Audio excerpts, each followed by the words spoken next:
কোরআনের পাখি যা যা বলেছিল জীবনে আমরা তো দেখছি সব একটা একটা করে মিলে যাচ্ছে।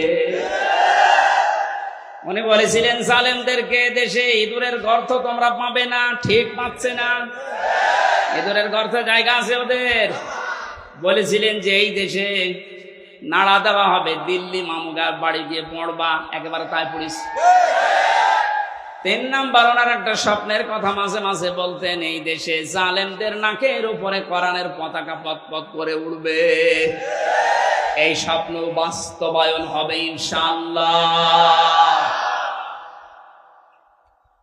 আবুল আহাব বাড়িতে আসলেন, প্লেগ রোগ দেখা দিল তার শরীরে। আল্লাহ রাব্বুল আলামিন এত কঠিন ভয়ঙ্কর রোগ তাকে দিয়েছিল, তার কাছে যে যায় তার এই রোগ হয়। শেষ পর্যন্ত ধুকে ধুকে মারা যায়। পড়েছিল, পচে গলে দুর্গন্ধ বের হচ্ছিল। আশপাশের লোক এসে তার আত্মীয় স্বজন যারা আছে তাদেরকে ডাক দিয়ে বলছে, আপনারা কি মানুষ? নিজের বাবা নিজের আত্মীয় মরে পড়ে আছে, পচে গলে মা দুর্গন্ধ বের হয়, আপনারা মাটি দেন না। তখন ডম বা মসি যাদেরকে বলা হয়, এরকম মানুষ আফ্রিকার কালো মানুষদেরকে ডাক দিয়ে দূরে গর্ত করে বাঁশ দিয়ে ঠেলা দিয়ে লাশ ওখানে দিয়ে এরপরে পাথর দূর থেকে নিক্ষেপ করে করে ওরে মাটি দিয়েছে। আল্লাহ রাব্বুল আলামিন এটাই জানাতে চেয়েছেন, আমি ওকে এমন কঠিন ভয়ঙ্কর শাস্তির ভেতরে ফেলেছিলাম, নবীর বিরুদ্ধে, নবীর ওয়ারিসদের বিরুদ্ধে কিয়ামত পর্যন্ত যারা অবস্থান নেবে জমিনে, আমার আল্লাহ তাদেরকে ঠিক এইরকম অপমান করে বিদায় দেবে। হাম্মালাতাল হাতাব ফি জিদিহা হাবলুম মিন মাসাদ। এই মহিলার নামে আল্লাহ এই 2টা আয়াত নাযিল করলেন।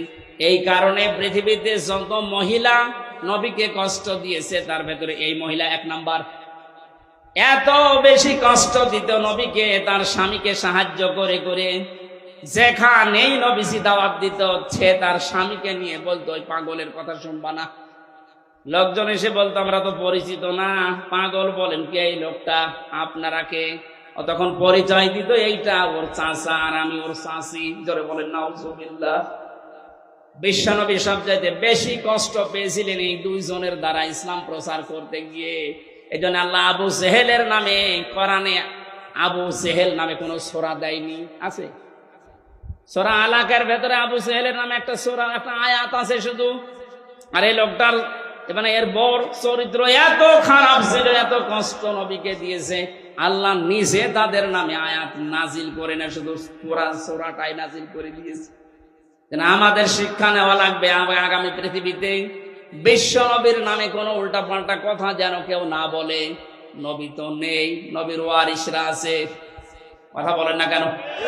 নবীর এই ওয়ারিসদের বিরুদ্ধে যারা আজ মৌলবাদ ছড়াচ্ছেন, আপনাদেরকে আমরা সাবধান করেছি, আর কোনদিন এই শব্দ নবীর ওয়ারিসদেরকে গালি দেবেন না। আপনারা কেন দিচ্ছেন আমরা জানি, আপনারা দাদাদের ফাঁদে পা দিয়েছেন। ওরা ফাঁদে পা দিয়ে যদি 15 বছর এত গণক্ষম করতে পারে, আবার যদি ফাঁদে পা দেওয়ার চেষ্টা করেন, এদেশের যারা সাধারণ মানুষ আপনাদেরকে সাপোর্ট করে, যদি একবার বুঝে ফেলে যে আপনারাও দাদাদের দাসর দালাল, একবারে জালেমদের মতো আপনাদেরও বিদায় করবে ঝাঁটিয়ে। আল্লাহ আশা করে আমাদেরকে সম্মতি দেবেন, বলেন আমিন। বুখারী শরীফের একটা হাদিস পড়েছিলাম, মান রাআ মিনকুম মুনকারান, যে ব্যক্তি দেখে কোন অন্যায় কাজ তার সামনে হচ্ছে, শরীয়ত বিরোধী, ইসলাম বিরোধী কাজ, তার ইমানের প্রথম দাবি হচ্ছে সে যেন হাতের দ্বারা বন্ধ করে দেয়। হাত মানে শুধু এই হাত না, ক্ষমতার, পাওয়ারের, টাকা পয়সার, প্রভাব প্রতিপত্তির। সুতরাং এখন যেহেতু উন্মুক্ত দুনিয়া, এদেশে কোনো অন্যায় কাজ যদি দেখেন শরীয়ত বিরোধী, এটা ইসলাম বিরোধী, মানবতা বিরোধী, সে যেই হোক, আমাদের যতটুকু যার হাত আছে, ক্ষমতা আছে, টাকা পয়সা আছে, প্রভাব প্রতিপত্তি আছে, ইমানের প্রথম দাবি ওইটা দিয়ে বাধা দেওয়া। কেউ যদি বলে না আমি ওর ভেতরে নেই, আমি লা ইলাহা ইল্লাল্লাহ, কাউকে কিছু বলি না, এটা মুনাফিক। এটা ইমানের প্রথম দাবি। দ্বিতীয় নম্বরে যদি হাতের দ্বারা কাজ না হয়, নবীজি বলেন সে যেন প্রতিবাদ করে মুখে, যেটা এখন আমরা অধিকাংশ মানুষ করছি। এটা জারি রাখা লাগবে জালেমদের বিরুদ্ধে। কোন জালেম যেন কিয়ামতের আগে চেয়ারে বসতে না পারে। জালেমদের তালিকা করে করে মোড়ে মোড়ে দোকানে দোকানে টাঙিয়ে দেন, কোন জালেম যেন আর মাথা উঁচু করে দাঁড়াতে না পারে। কথা বলেন।